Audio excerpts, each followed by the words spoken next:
Hello, welcome back to my channel where we discuss the NCC laws of cricket. We will continue with the discussion today with Law 2, the umpires, starting with Law 2.6, fair and unfair play. Now the principle here stated here is that the umpires are the sole judges of fair and unfair play. This is a very important principle, that they are the sole authority to decide what is fair and what is unfair. And going further, as regards the fitness of play, there are certain provisions regarding the fitness of play and their authority over this particular aspect of the game. The umpires together solely have the authority to decide whether conditions of either ground, weather or light, or exceptional circumstances are dangerous or unreasonable for play to take place. Now there are a few aspects here you must note. The umpires together decide, not one umpire, the umpires together decide whether, and solely they are the sole decision makers as regard the fitness of the ground, weather and light is concerned, to decide whether the conditions are dangerous for play or unreasonable for play. Nobody else is involved in that decision. No match referee, no captain, no ground authority, nobody at all. It is just the two of them who will decide whether or not these conditions are suitable for play. That must be clearly understood. There are certain instructions contained in this particular law. As we go along, we'll see, you have your law book there, you'll see that it should be regarded as dangerous if there is actual or foreseeable risk of injury to any player or umpire. Foreseeable risk. It doesn't have to, somebody doesn't have to break his head for you to take that decision. You can foresee that yes, there is a chance that somebody can get injured in these conditions. Yes, and you will have to take a decision. Conditions shall be regarded as unreasonable, although posing no risk would not be sensible for play to proceed. Instructions here are that unreasonable conditions. What are unreasonable conditions? They are not dangerous, but it would not make no sense to play in these conditions. I'll tell you an example from my playing days, my umpiring days. I was umpiring a match at Indore, where the new stadium, I think it is called the Jawaharlal Nehru Stadium, at Indore. A new stadium was laid. No, it was not at Indore, at Vidarbha in Nagpur. Newly laid ground, the first class game being played there. Now the conditions in the outfield were pretty rough. There was grass growing, and it was not that. Now today it is a test venue with lush grass all around the year. It wasn't so at that time. It was just the initial stages, and the soil has been put, fresh soil had been spread. Now in the last session of play, just before tea in fact, half an hour before tea or so, it rained, and we had to come off the field because it rained. And when we came off, what we saw was that the soil was of a different type, and it was sticking to our shoes. And had we gone out to play again after the rain stopped, it would have been a very sorry spectacle. There we decided that it would be unreasonable to continue in these conditions. We called off play. That can be an example where of unreasonable conditions, though not dangerous. What happens if the umpires consider that the ground is so wet or slippery? How does the umpire decide? There are certain guidelines here given in the laws. There are three factors for the umpires to consider. One, that the ground is so wet and slippery as to deprive the bowler. There are three participants on the field: bowler, fielders and batters. Now all of them should not be deprived of a reasonable foothold. or the fielder the power of free movement, and the batters of their ability to move within the creases and to run between wickets. All three of them have to be fulfilled in order for you to decide that the conditions are fit for play. If any one of them, if the bowler is not able to bowl the ball properly, you stop playing. If the batter is not able to run between wickets comfortably, you stop playing. If the fielders do not have, they slip all the time, you will stop playing. All three conditions should be a yes, then you will play. If any of these conditions is a no, you will stop playing. These are the regulations which are given, and by the way, it is also stated here as an instruction, the ground conditions will not be regarded as unreasonable or dangerous just because the grass and the ball are wet. I have met with colleagues, I must confess, who just because there was dew on the ground first thing in the morning, they said no, we will not be able to play. Then I saw no problem in it, quite frankly, I'll tell you. But then I had to go along with what my colleague had to say, just to make sure that things don't go wrong between us. Now it should be clear to you that all three the questions to all the three answer to all the three questions has to be a yes for you to continue with play. If the answer is no to any of these questions, the questions being, does the bowler have the ability to bowl freely? The fielders have the freedom of movement, the ability to move freely, and the batters are able to move freely within their creases, and they are able to run between wickets. If even one of them is not fine, you will have to stop playing. These are the instructions given to umpires here. Now, Law 2.8 lays down a very important principle of the law which has to be followed. This is a deviation from previous days, previous years. Though not done now, it has been done a few years earlier. One thing is that all references to the ground will include the pitch is something that you should note. Now the principle that is laid down here is that if either of the two umpires, there are two umpires there, it is a joint decision, if one of them says that play is not possible, you will not play. For you to play, both of you have to say that play can take place. If one of you says that it is not possible to play, you will not play. If you are on the field of play, you will stop play. If you are off the field, you will not resume, because one of the umpires says that the conditions are too dangerous or they are unreasonable for play to continue. This is the principle that you must always follow. What happens when the two umpires have decided to stop play? The law imposes upon them the duty to monitor the conditions during any suspension of play. They can't take a nap. They have to make sure that the conditions are monitored. It is their duty to monitor the conditions. It is their duty to monitor the conditions and then here, when they make the inspections as frequently as possible, often as possible, they are supposed to make inspections. They shall not be accompanied by any players or officials. They have to go in together alone. Maybe the third and the fourth umpire will accompany them. Mostly the third umpire doesn't. He's sitting in his area there.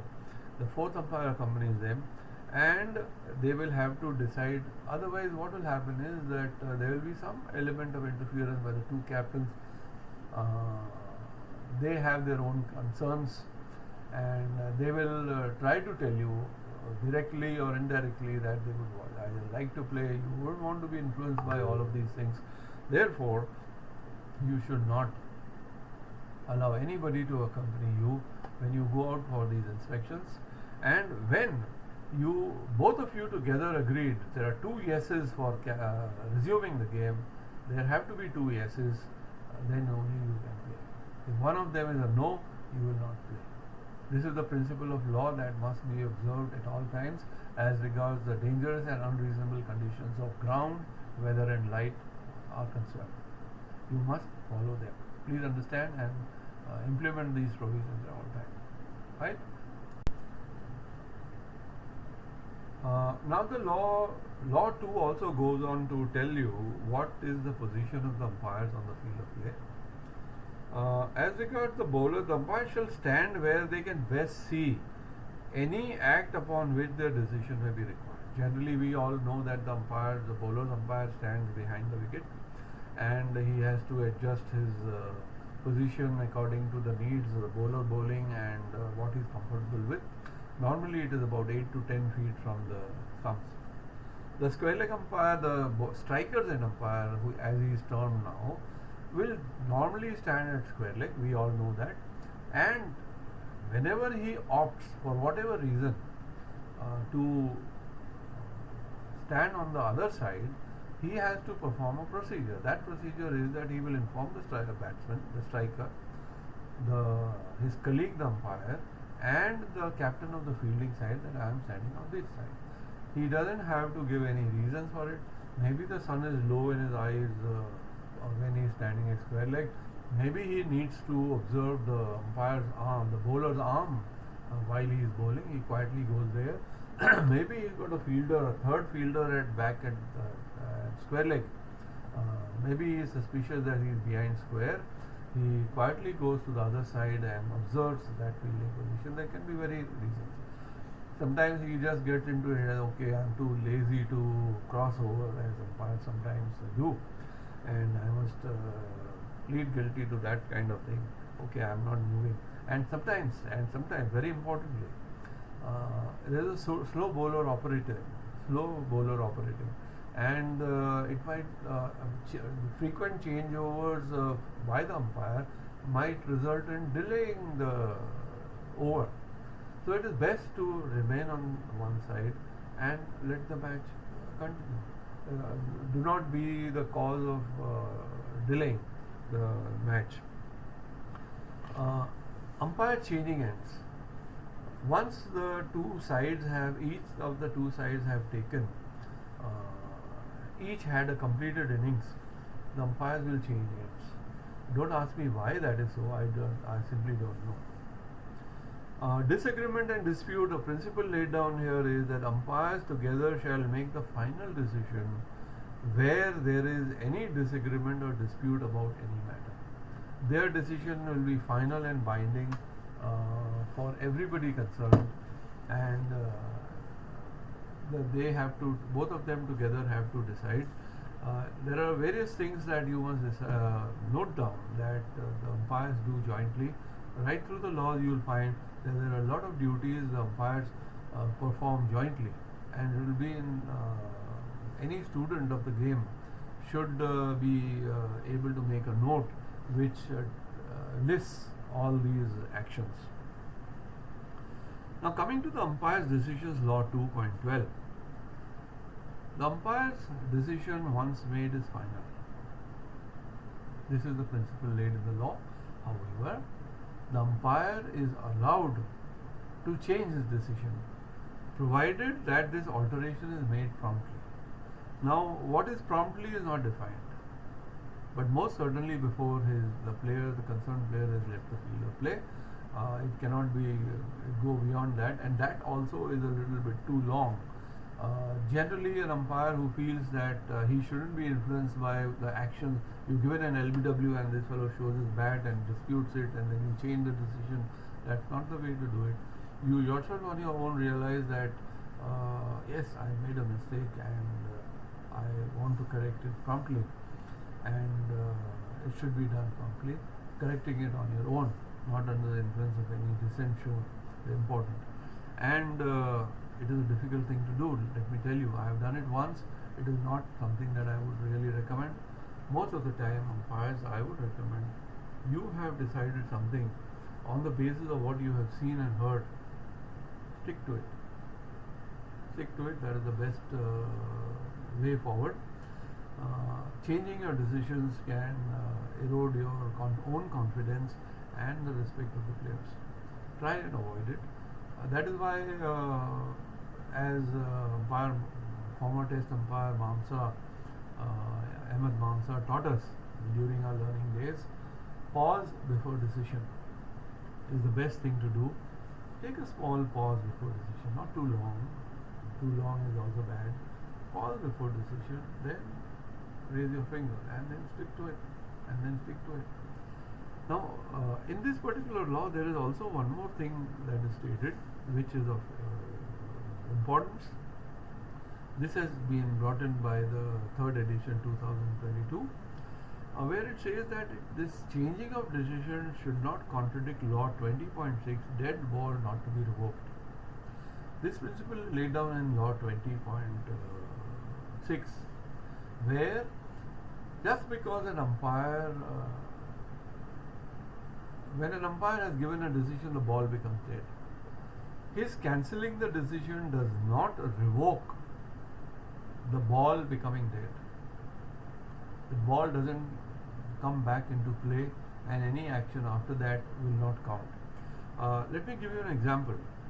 I have given the batsman out LBW, and the ball goes towards a little towards square leg, and the umpire, while the batsman is looking at me, the fielder throws the ball and hits the wicket, the striker out of the ground. Now I have given him out. When I give the batsman out, the striker out, the ball becomes dead. Then I decide that no, I made a mistake. Or the third umpire tells me that when it is referred to him, he tells me that no, you made a mistake, you revoke your decision. The ball will not come back into play is the principle that is established here. And this has to be followed. This is more for the third umpire changing your decision, or you yourself changing your decision. The ball which had become dead doesn't come back into play. That run out under no circumstances will count, is what is stated here.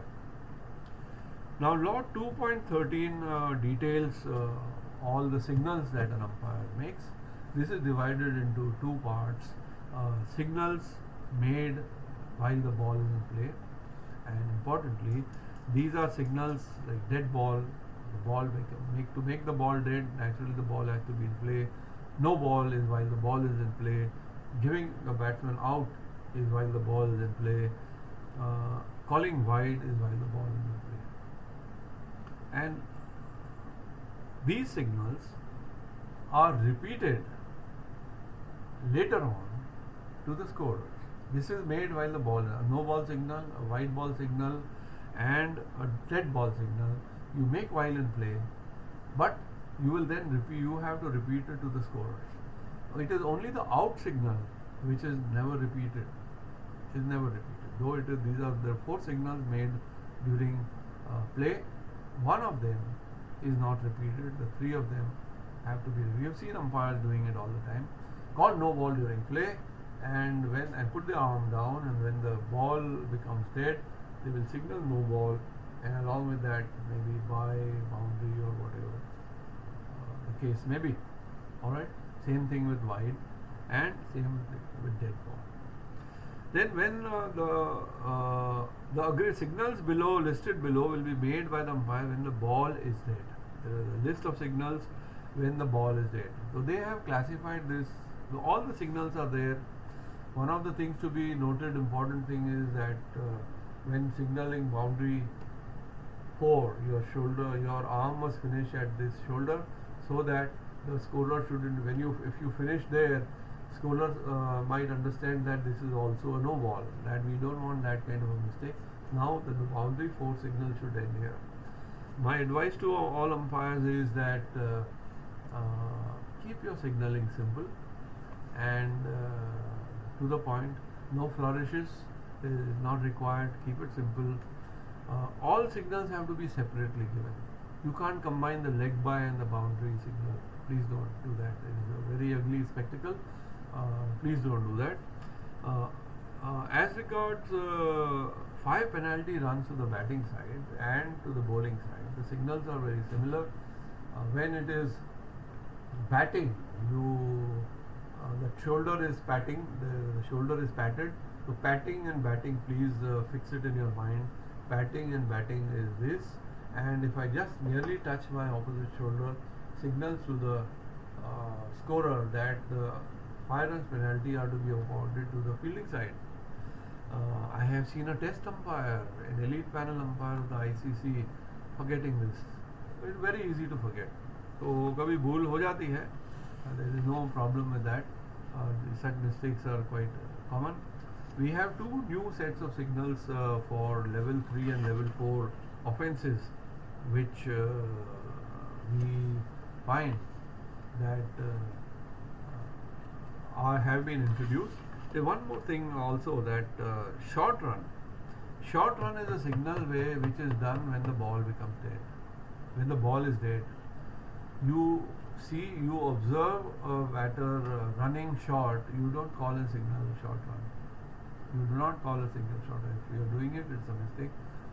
After the action is over, short run, and then you will have to decide 1 run or 2 runs or however many are short. Boundary 6, or commencement of the last hour of play, is this: you point out to a raised wrist, whether or not you are wearing a watch, and tell them that these signals are all explained here. Boundary 4, boundary 6, level 3 offences. Now, for you to remember what a level 3 offence is, one is that you will move your arm up and down. It is a combination of 2 signals. Move your arm up and down. And level 3, you will do this. He is suspended for 10 overs. The bowler is suspended for 10 overs. That is what it indicates. This will enable you to remember it. And as far as level 4 penalties are concerned, you will do this to the scorer, and after that you will put your raised finger near your shoulder at your shoulder level, which will indicate, you equate it in your mind, that this indicates that this man has been sent off the field, has been suspended for good. So that is the difference between the 2, level 3 and level. That is a temporary suspension. Here he is suspended for the rest of the game. Alright, now these are the signals that you have to follow. Now one more important principle is that in the laws is given is that the bowlers and umpire is the only communicator with the scorers. The only communicator with the scorer is the scorer sitting there. He has to watch the bowlers and umpire for all inputs from him or from the field. Never will the strikers and umpire signal to the scorers. This is how the principle of law states here. He may call a short run, he may call a no ball from his position as required by the laws, but he may not communicate. The bowlers and umpire will take it over. The bowlers and umpire will then take over the signaling to the scorers. This is something to be observed by all concerned. Make sure that this is observed, you as umpires. Another thing that has to be followed is that you have to ensure that every signal of yours is acknowledged separately. You will make separate signals and you will receive separate acknowledgements from the scorers. And you must you can see the scorer standing in front of, most of the time you can, and let the scorer not delegate his job to somebody else. Maybe he's brought his son there for this game, for an outing. He can't give him the bat to flag to, that whenever that man there in the middle signals to you, you do this. No, your signal has to come from the scorer himself. He can't delegate that. Please make sure that you don't allow this kind of. I have seen that kind of practice happening, and the scorer, puts his head down as you are signaling. He just puts his head down. He knows what is there. He puts his head down, and while doing it, he does this. No, please look at me. Please acknowledge each signal separately. This is what you should do, and this is so important. This is so important that the instructions to you are that you will not allow the game to proceed unless you receive a proper acknowledgement from the scorers.